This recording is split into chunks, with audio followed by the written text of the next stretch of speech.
Welcome to another Circle Day show. Earlier this week, we recorded an exclusive interview with Professor Jane Somerville, Paediatric cardiologist and Professor of Cardiology. During her career that spanned over 40 years, Jane worked at both the National Heart Hospital and the Royal Brompton, helping to establish the grown-up congenital heart disease service, GUCH, at both hospitals. Jane became the second woman to enter the Paediatric Cardiology Hall of Fame, founded the GUCH Patients Association, later renamed the Somerville Heart Foundation, and the inaugural World Congress of Paediatric Cardiology. Now in retirement, she is dedicating her time campaigning with whistleblowing practising doctors in the UK, who have found themselves centre stage of a widespread culture of institutionalised cover-up that stretches from their places of work up to the highest levels of power. This is not one to be missed.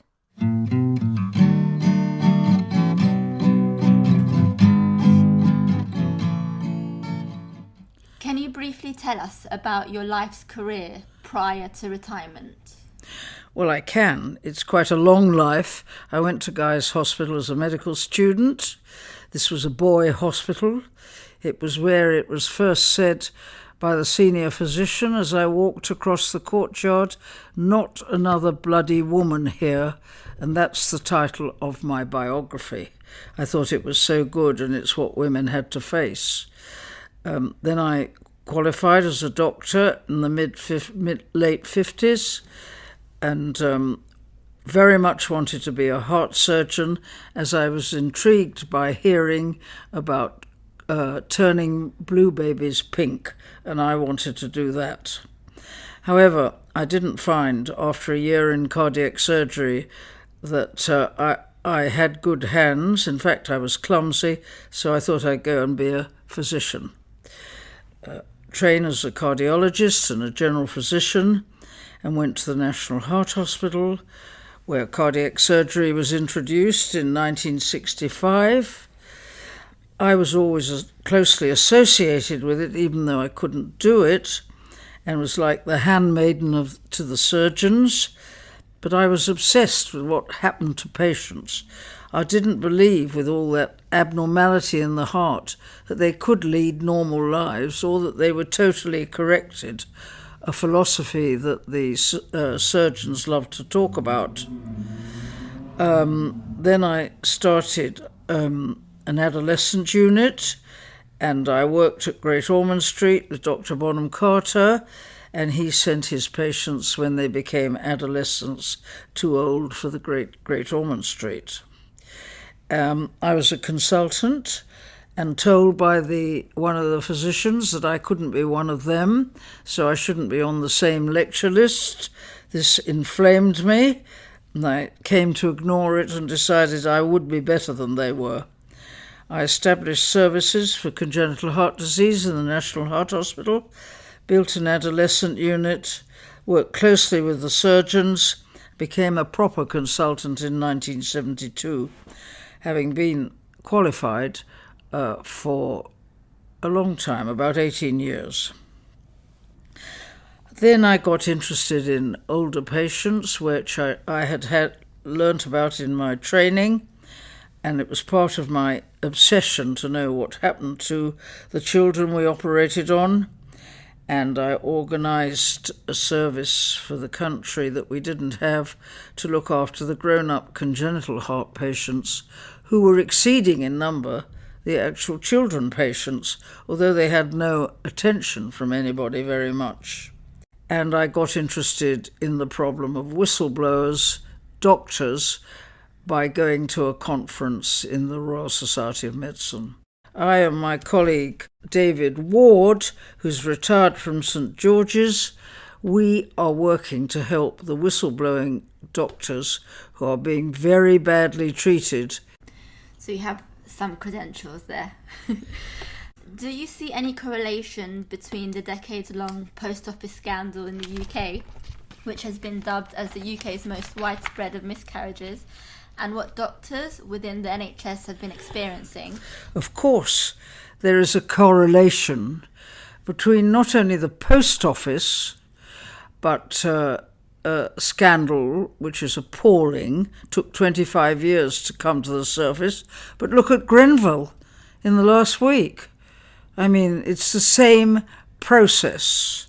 And then there is the problem of obstetric problems, which have come to the surface recently. There is the problem of the managers in the Lucy Letby case who wouldn't allow them to go to the police. I mean, it's absolutely endemic. I can only speak about the National Health Service because I'm interested in doctors, but the post office speaks for itself. Grenville speaks for itself.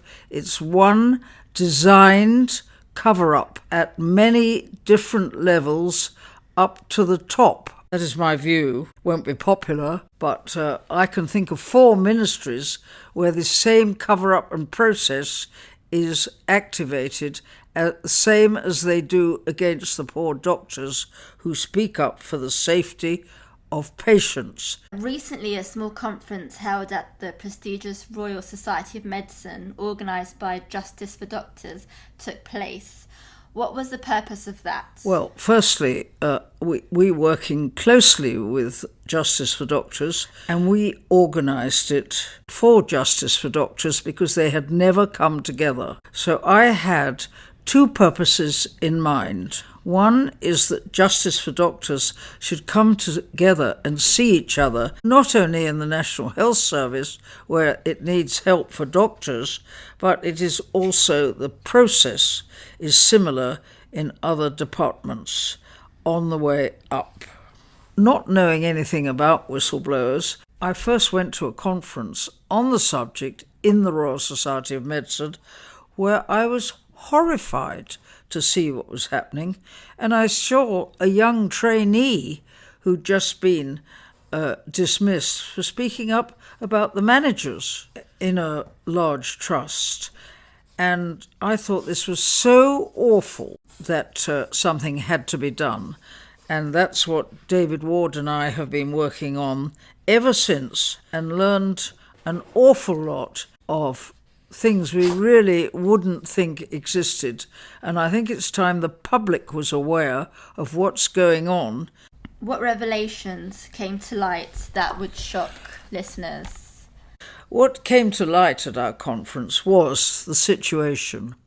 We began off with doctors who were being persecuted, having spoken up, saying their services weren't safe, or something was wrong, or there was a badly functioning doctor who might have been friendly with the managers.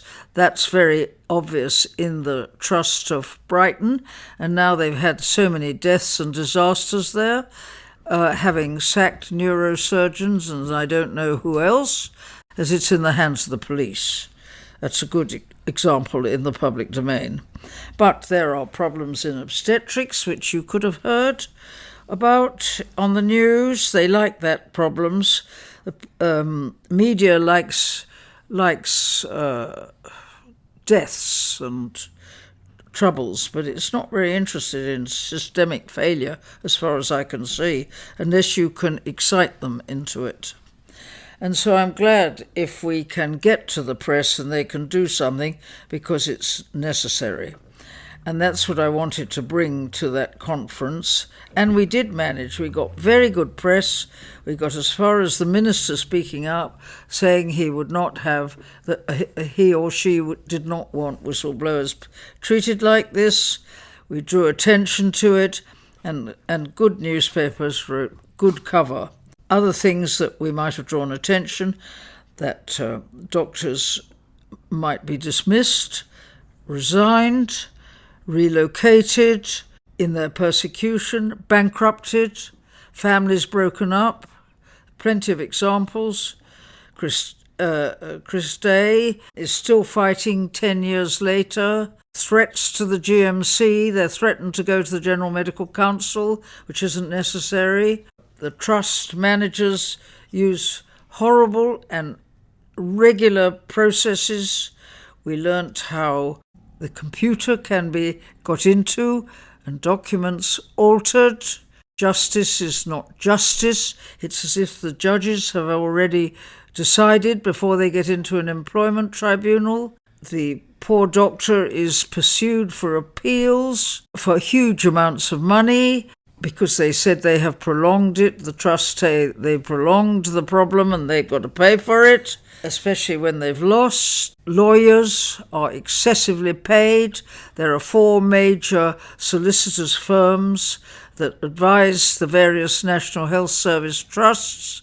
They can be named, who make so much money, it's like monopoly money. So it's in their interest to keep it going and to keep the poor doctor hopping up and down. There has been an occasional suicide when they're threatened to the GMC or when they're worn out, and it involves a lot of people who must be part of what is a corruption or a fraud, or even not as mild as that. But it has ruined people's lives. Is there public funds that is used in this, that the trusts are, putting their hands in? Of course the trusts use public funds. Comes from the taxpayer. The taxpayer gives the money via the Treasury, the commissioners, and they get vast quantities, NHS resolution, and the Treasury get money or give money. It's all public money. Public money is being spent, and the public should know it's being misspent, particularly where there's obvious corruption and fraud, which is involved. Is there a general lack of accountability at the top of the NHS decision-making, hierarchical type of institution? I'm not in a position to say whether there's lack of accountability. Doctors have to be accountable. I don't know whether managers have. There's certainly, the system is one of cover-up when they want to cover it up, and that's why they will spend up to £1 million, we know it's there, covering up a complaint. And there's more than one. So that is known. Now, accountable or not, I can't say. But I can say, for instance, if you take, there's a region around London where a coroner has had a death of a child.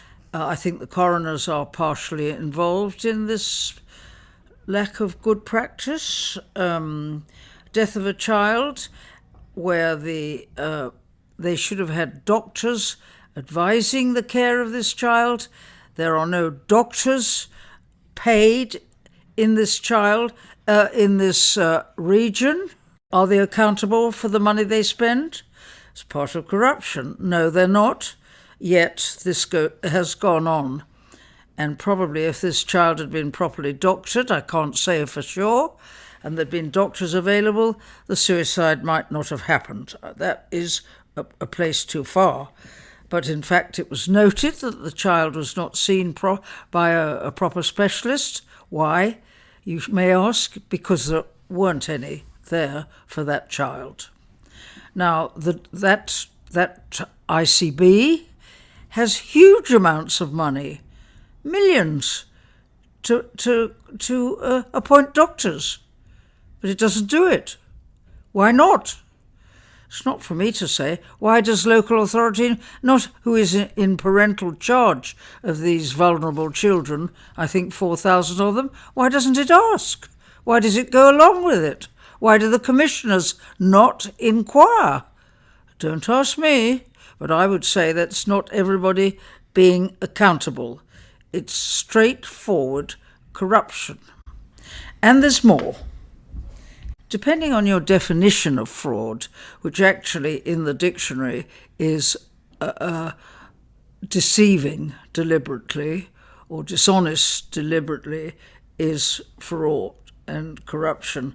We think it always involves money, but not necessarily. They go together, of course. Is there that present? Yes.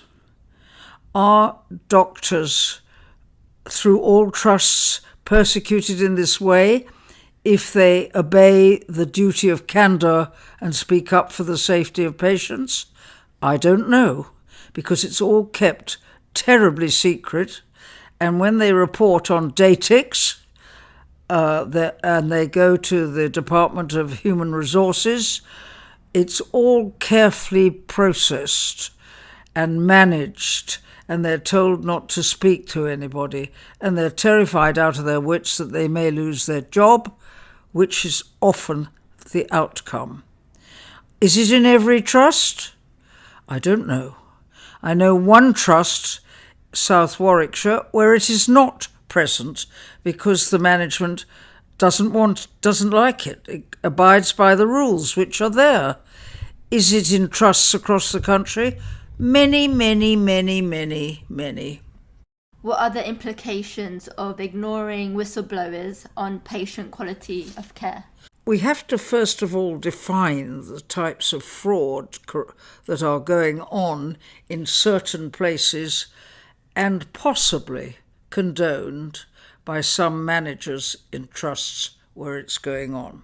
There's fraud about who they give various contracts to.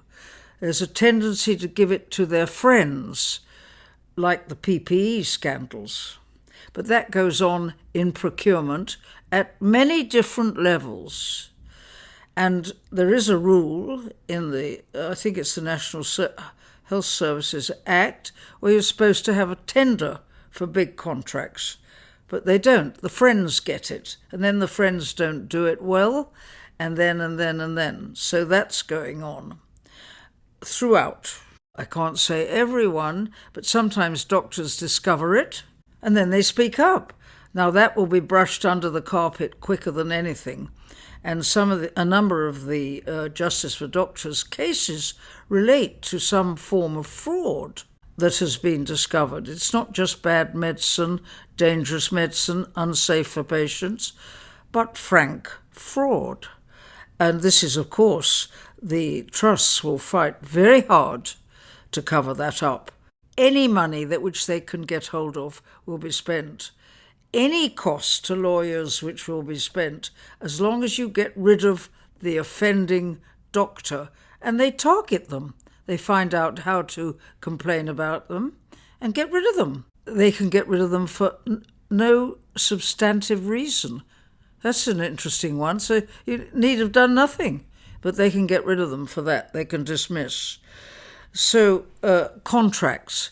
There are contracts issued at high level with agencies in between, and the agency or agent is paid a lot of money, and I assume, although we can't prove it, there are kickbacks to managers who allow this or encourage it. There are contracts to engage foreign doctors with foreign agencies. The foreign doctor gets a different contract when he or she arrives than the one he has negotiated with through the agency.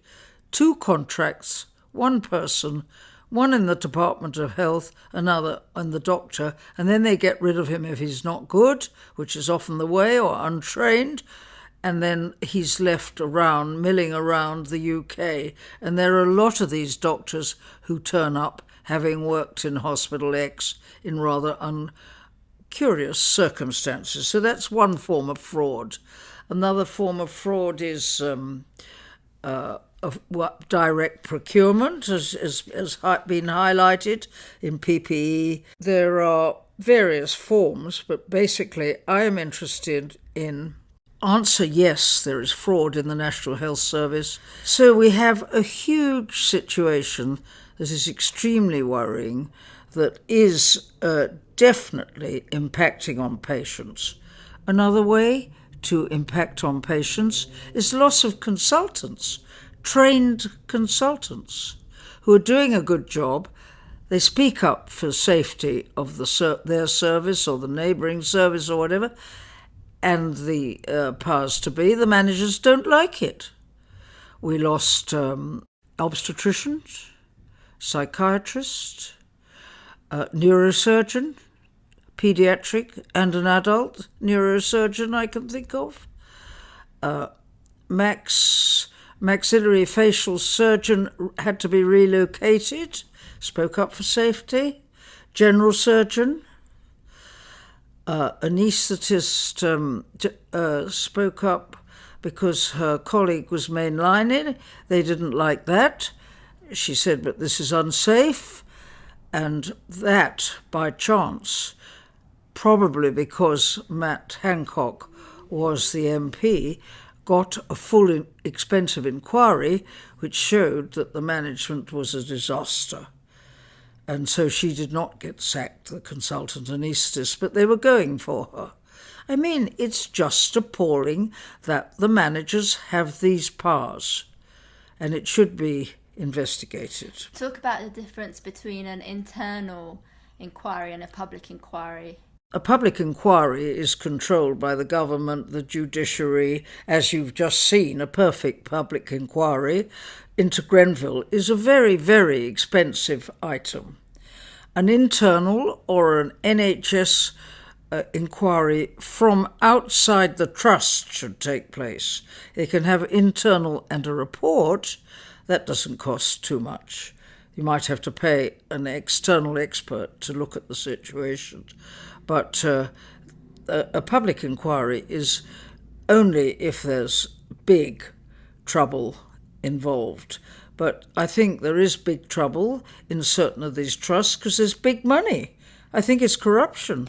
How can you implement change off the back of the inquiry if the wrongdoers are still in those positions of power? Well, that is a problem. That is the problem for those that care and are in charge. I can't answer all the problems. First define the problem. The next stage we haven't got to. We've defined the problem. It's very obvious. The public should know, and the public should vote, and the public should make it clear what it wants, and it doesn't want its money going to corrupted managerial boards that are not spending the money on what they should be spending, but spending it, if you like, there's a very nice thing called corporate events, which is really the managers having parties which reward themselves. That's another one. Does the public want them using their money for what it hasn't been given? No. A public should know this is going on. Not all the places, not all the hospitals, not all the trusts. No. But in certain ones, it's allowed to go on uninvestigated, even when it's been reported. Public pressure is really key in all of this, and awareness. That's the point of the show, to be honest. But can we talk about the media, the mainstream media? Is there any silencing regarding this issue? We haven't found the media particularly interested. The media is very important in this, to have panorama looking at it.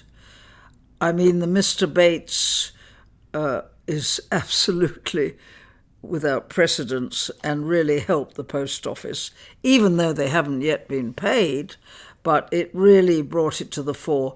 It shouldn't need that amount of media. The media is rather silent, not very interested, and it's been very hard. But I think now is the time. They've had a nurse who has been found guilty of murder. They have managers who covered it up. They have plenty of other cases. Morecambe in the north, across the board, Nottingham, several big trusts, important things going on. They've had the alerts. They really should take an interest to inform the public this is going on. The public will be interested to know if the media would take it up. That's the big programmes should take it up, television, I don't mind which. The newspapers should keep on till something's done. And I hope the new Minister of Health will do something for the doctors. No wonder they're short of doctors. This is but one section, one small section, where the managers are not treating them well. But what right have they to administer such injustice? It sounds like this is a case of keeping your reputation over fixing the problem, doesn't it? That is, of course. And there is competition between trusts. I think there should be a competition as who's the worst about inflicting injustice on doctors. And they can have their own upside-down horseshoe. But really, of course it's competitive. It's competitive for patients. It's competitive for safety. It's competitive for results. But that doesn't mean to say that you should mess with the money that belongs to the public. And I think less managers and more doctors, some of that money could go to paying the doctors, the junior doctors, for instance. We don't need so many managers. They're falling over themselves. But that's another thing. We haven't got to what shall we do. This is formal cover-up, which goes right up to the top and probably is encouraged. Can we just talk about some of the organisations that could be involved? Well, it's not for me. I'm a retired consultant physician. We can speculate. But I wonder if it's even safe to speculate. I would rather their mafia tactics were not used outside my front door. One of the reasons I can speak freely is that the National Health Service, the Department of Health, can do nothing to me. I've finished my career. I've made my reputation, good or bad. They can't threaten me. They can't send me to the GMC. So I'm free to speak out about what I think is wrong. But I don't know that I'm entirely free to suggest criticism to other organisations. All I can say is when we're trying to dissect bad things that have gone on, we do see involvement of coroners, we see involvement of solicitors, 4 major firms, dreadful things going on. Tampering of documents can be named, changing them, dodgy detectives being sent to look at what people are doing and what's going on in the trusts, nurses sent to investigate safety when they know nothing about it, just to give a report that the Department of Health or whoever may want, the trust. We do see those things.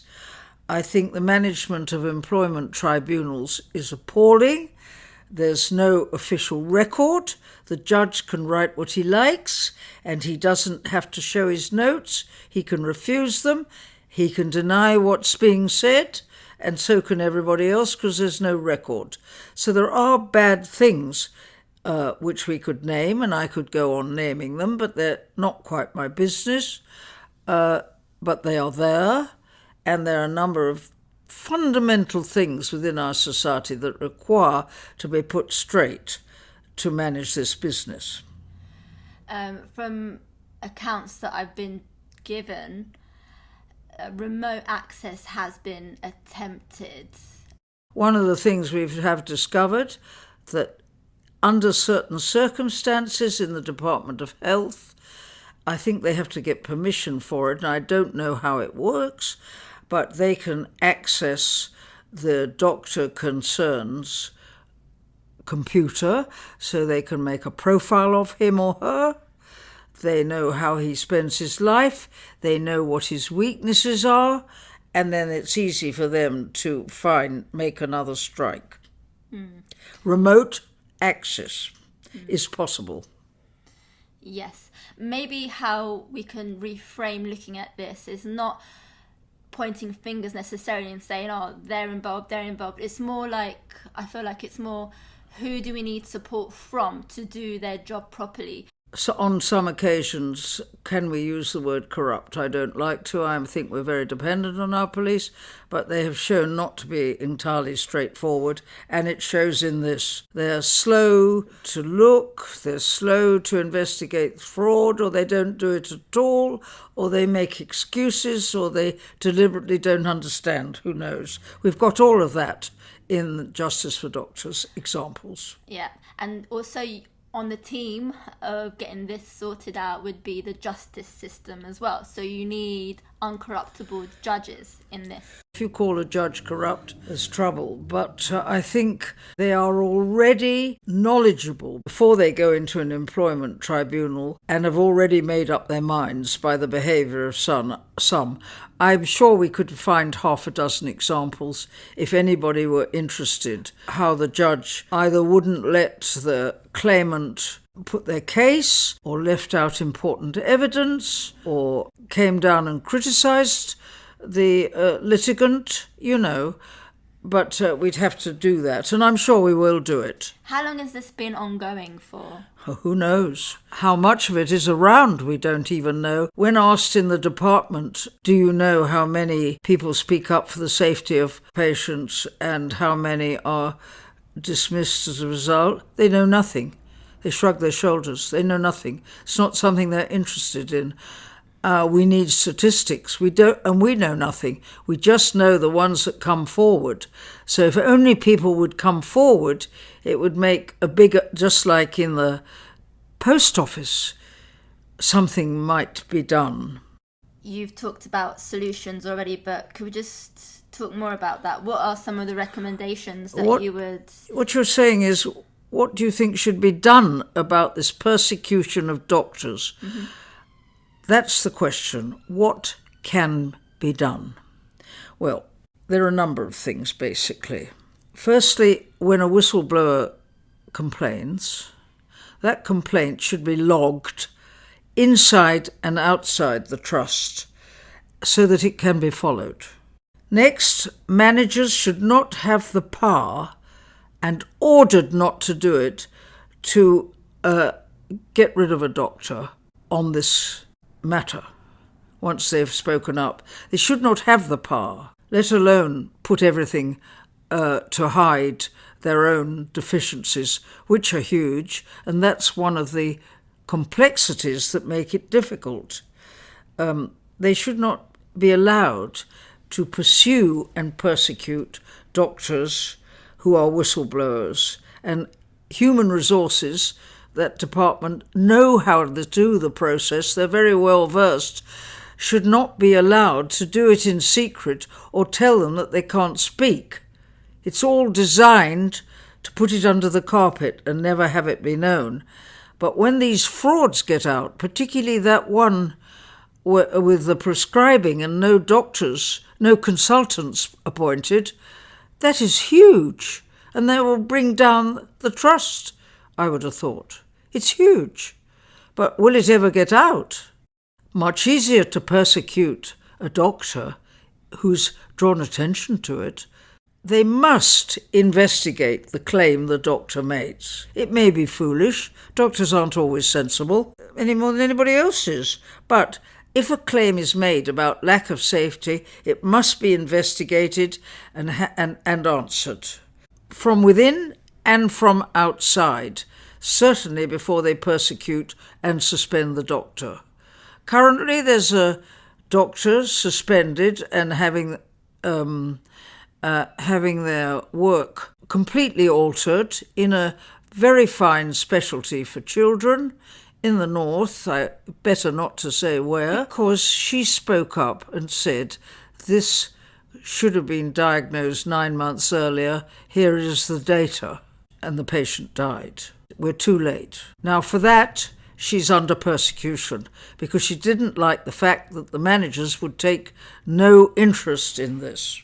So now that'll go to employment tribunal, the judiciary, the law firm, the solicitors, leading QC. They're all involved in messing about. It's shocking. So that shouldn't be allowed to happen. The claimant shouldn't be prosecuted, but the claims should be investigated. And what's happening is the other way round. Managers should not be allowed to dismiss doctors unless a crime or a dangerous clinical fault agreed by the clinicians has occurred. It should be only on that ground, not for speaking up that the managerial system or there's fraud in the management of accounts or fraud in the spending. They can dismiss a doctor. They can organise the dismissal of a doctor.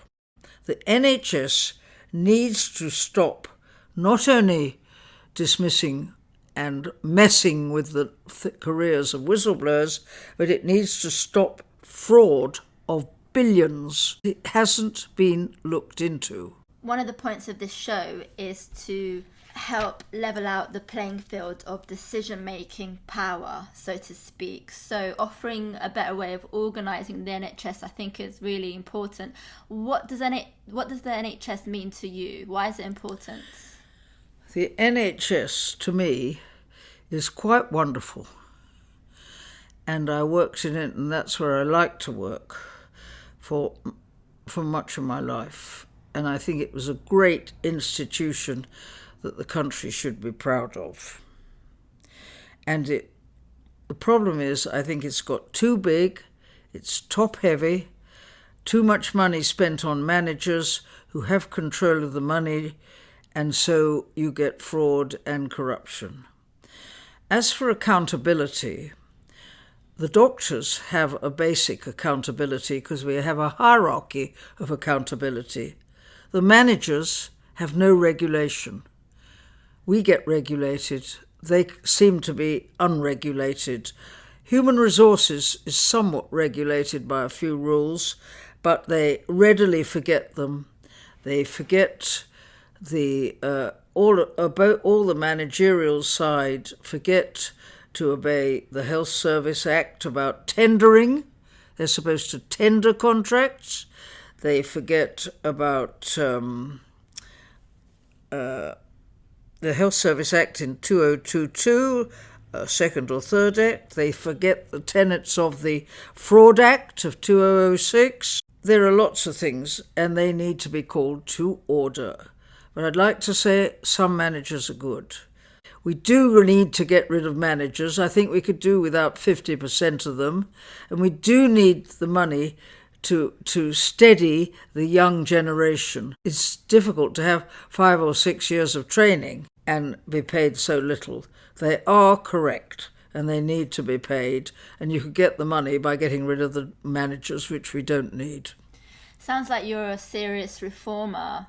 And this is a restructuring of society, actually, a rehaul of a fairer society where, the public have a huge say in the way things are conducted, and there's accountability and transparency. Responsibility, people should be responsible. I just think injustice is intolerable, and I can't put up with it within my own once noble profession, and I'm not going to until the day I die. It has to be seen to. We know where the goal is. Now we must kick a ball into it.